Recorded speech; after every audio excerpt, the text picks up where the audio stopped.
and welcome. This is Les Sulgrove, statewide housing analyst for the Iowa Realtors, and this is the November market report.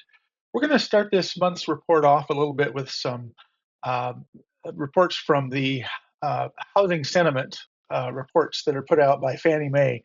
Let's jump right in here and talk a little bit about kind of what's going on nationally and how it kind of relates to the state of Iowa here. They survey uh, potential home buyers and sellers each month, and they ask them specific questions each and every month. And this is one that they've asked consistently across the board. It's if you're planning to move, would you be buying or would you rather rent? And what you can see here is that in the month of November, the sentiment for buying jumped a little bit. It's at 69%. It's actually the almost as high. Well, it's as high as it's been all year long, and at least maybe since February. And the those that responded that they would rent is actually um, down to 30%. So that's a good sign as we move into the end of the year. I don't know if that's election related or what, but that's one sentiment. Another one of the sentiments that they check on and they ask every month is whether the people they're talking to feel like it's a good time to buy or a bad time to buy. And surprisingly, this number has been actually pretty low most of the year. The only 23%, although it's as high as it's been in the last 18 months or so. Um, you know, I expect this number to potentially rise as we move into 2024 if the economy turns around. You've got to keep in mind that we've had poor economic conditions from May of 2023 moving forward, so this might be affecting home buyers' sentiments, but only 23% felt like it was a good time to buy. On the other side of the coin, though, we have the question that was asked, is it a good time to sell or a bad time to sell? And this one is closer to 64, 65% for the most part all year long. And again, we'll see if mortgage interest rates begin to drop, maybe this number will rise a little bit. But this is, again, this is national surveys done. The last one on here that they've surveyed, basically, what is their personal financial expectations? And this kind of is a sentiment geared toward the economy and how they're feeling with their job security and things like that. And for the first time, we've seen a fairly good jump, and this is right after, obviously, the month of November. So the election very well could have played a big part in this, where 46% of the people that were surveyed felt that their financial situation is going to get better. The stay the same has actually dropped from around that 50% down to 36%. So they've made most of the gains in those that were kind of on the fence.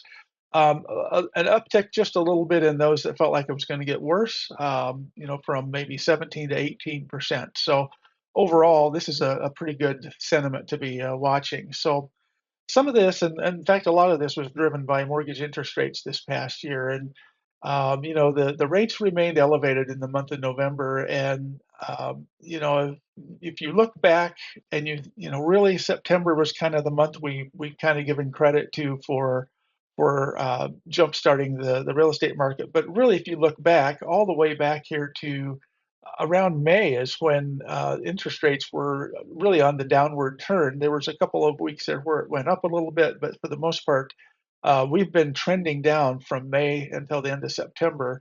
And it wasn't until September that we saw a fairly decent drop overall in a short period of time. And I think that just really kind of spurred things on. Now that we've gotten into October and November, rates are back up a little bit. And, you know, talk is that rates are going to settle in somewhere around that 6 to 6.5% next year. I think the best thing we could ask for is that they just settle in, frankly, wherever they settle in. I think that's going to do as much good as anything. So, as far as numbers for the state, we're currently sitting at a little over 10,000 homes on the market currently for sale. This is condos and townhomes both. And that's, 2,000 more than a year ago, a little over 2,000. And it's down a little bit from the month of October. And again, this is fairly normal. We typically see inventory drop as we move toward the last 2 or 3 months of the year. As far as breaking this down by single family homes, again, we're about 1860 over a year ago, sitting at 8491, so close to that 8500 number, down 328 from October. Either way, this is a good sign for us as we move into the new year, because this means our inventory is already primed. We don't have to wait for new inventory to kind of build up. If you look all the way over here to the left, January of 2023, we were just over 5,000, and we weren't terribly much more than that this past year. We were just under 6,000, and for us to be around 84 or 8,500, that's going to be a good jump start for us as we move into the new year. The last one of the inventory numbers here is the condo townhome market. Again, 1635 on the market. That's actually up over the previous month. It's the only category that seems to be increasing month over month and year over year. So a couple hundred more from when we were a year ago. As far as pending sales, now we're just going to look at from this point forward just all properties, condos and townhomes and single family properties.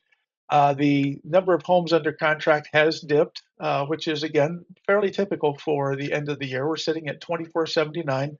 That's almost flat with last year, only 28 more homes under contract than we had a year ago. And it was a fairly substantial drop from October, which makes sense because we had a lot of homes go under contract August and September. And so most of those are probably have closed and gotten out of the sale pending buckets there.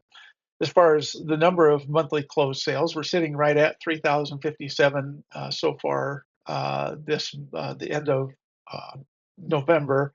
Again, that's down a little bit from October, and yet it's still up a little bit from November. So I think that this again is just indicative of the type of market we've been in.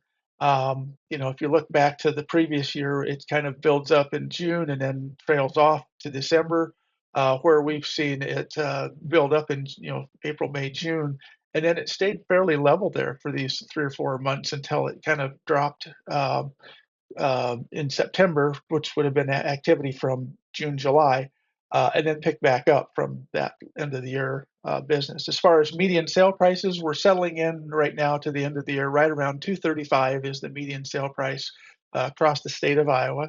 Again, that's up a little bit from a year ago at 242.5. So as far as I think this is the last slide. We're on track to close around 36,000 sales statewide. Year to date, we're sitting at 34,259, and we're about 207 ahead of where we were a year ago. And so I think that the situation is, I think we're going to be just fine as we move forward to the end of the year. So anyway, that's the real estate market report for the Iowa Association of Realtors. I'm Les Sulgrove, and this is the monthly update from Statewide Housing Analyst, and we'll talk to you all again next month.